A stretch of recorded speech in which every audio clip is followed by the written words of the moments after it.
Magi mau Maya market mama boy. How you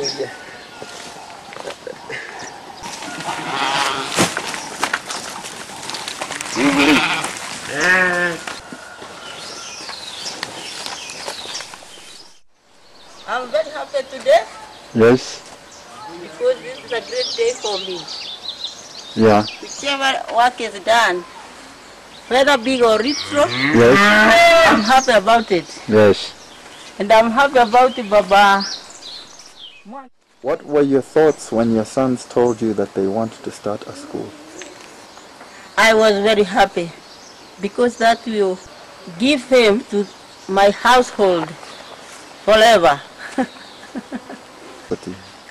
There was no money available. I had to sell a piece of my land to start this school. When we started the school, it's for our local community and Kenya at large, and presumably East Africa. Good morning, sir. Morning to you. How are you? Fine. So what are you up to today? I'm just collecting messages from the students. I would like to ask you one question. Sure, go ahead. Was it your plan from the beginning to educate these students and give them jobs? No, my position was not to give jobs per se. It was for them to become productive members of the society. They could have a discipline in them that they could utilize. Okay. We figured, given the system of education we have in Kenya, it doesn't work to where a student is capable of doing something for himself or herself. So therefore, it was upon us to show that it's possible to train an 8th grader or a 10th grader at the level of a college level. Yeah. Whereas that 8th grader or 10th grader is left alone to fend for himself or herself. And they can't. They are too literal to do anything, too immature to take a position in society. So I figured that's where poverty begins, per se. Poverty begins when that 8th grader is abandoned by the society, lacks a skill to go forth with, goes back home. If it's a girl, starts breeding lots of children. If it's a boy, starts running around amok.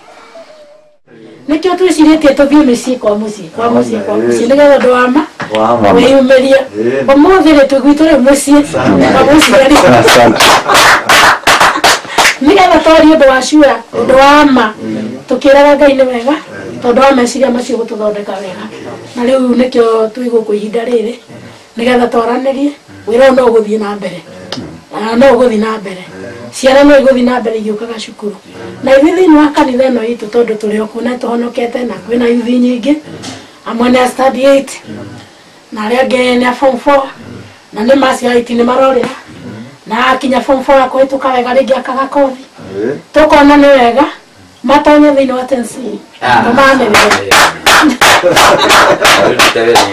nigetha mumarute computer nigetha mundu athi na mbere athi akituka wega nikuona undu uria ukamuteithia na andu aingi mangika uguo na mehane uguo ritwanite gwitikia na mogo turetikia no ndu cio kahana ciana nyingi ni ikugunika ciana nyingi ni igutiga gutwika ici angi ni megutiga gutwika mikora angi ni megutiga guthenia ciari ao micii riu tukona undu ucio ri tutireka ati ni tondu tuteithie ni business no undu ucio turawika nigetha uteithie ciana ona iria cia andu aitu nigetha nao mone Ngai na andu akuraihu nao mone ati ugi ucio ni mwega ucio mokite naguo na umite iguru kwi Ngai.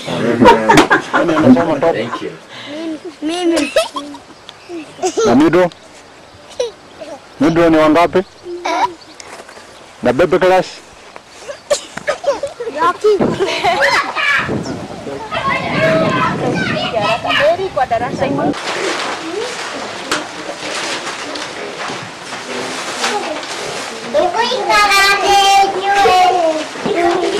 Sisi watoto wadogo sana.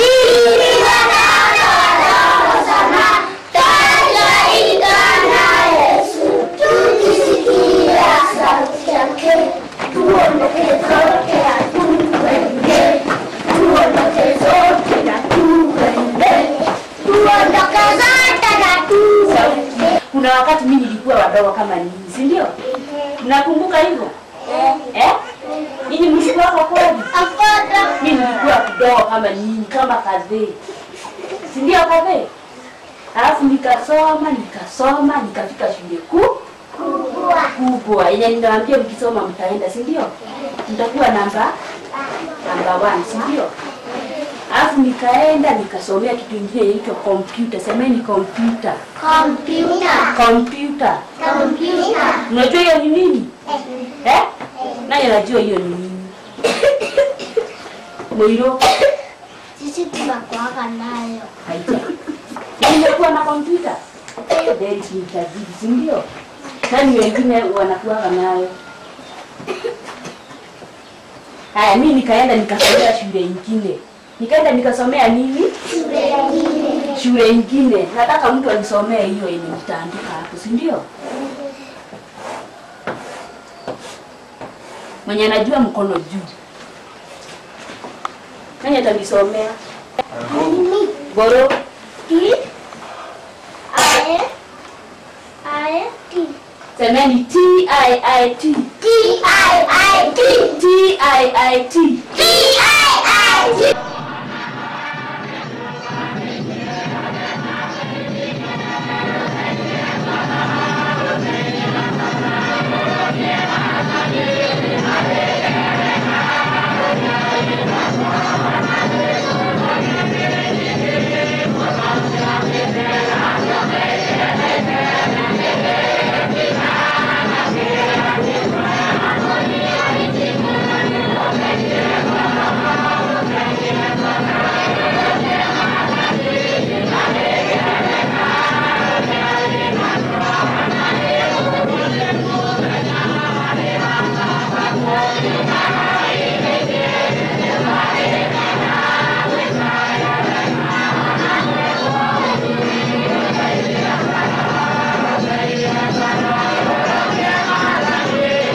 This is Elburgon, a sleepy African town nestled in the Rift Valley highlands of Kenya.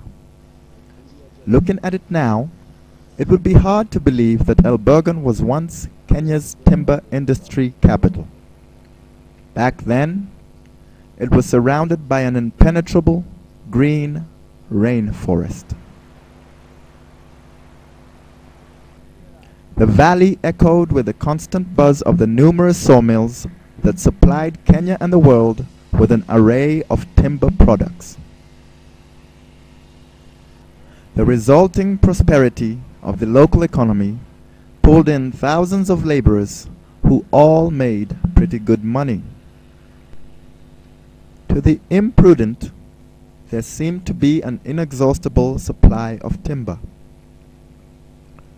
Over the years, however, the loggers failed to replace the trees they chopped down, and the majority of the wealthy sawmill owners chose either to invest their loot elsewhere or not to invest it at all.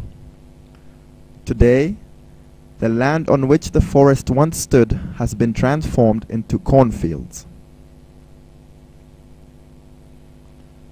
All that remains from that glorious past are the crumbling mountains of sawdust and the deteriorating sawmills, which are now no more than relics. As the timber industry ground to a halt, so did Elburgon's economic activity, leaving thousands unemployed and sitting idle.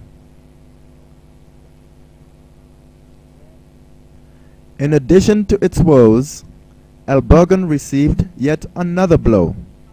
In 1992, tribal clashes erupted in Molo, displacing thousands.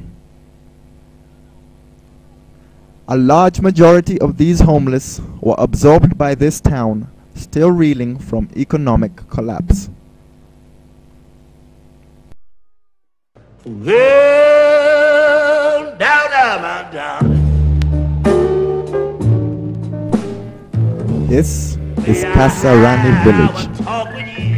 After the clashes, in a desperate attempt to relocate the refugees, the government cleared a small forest area and squeezed the affected into tiny plots. In essence, a slum dwelling was erected almost overnight.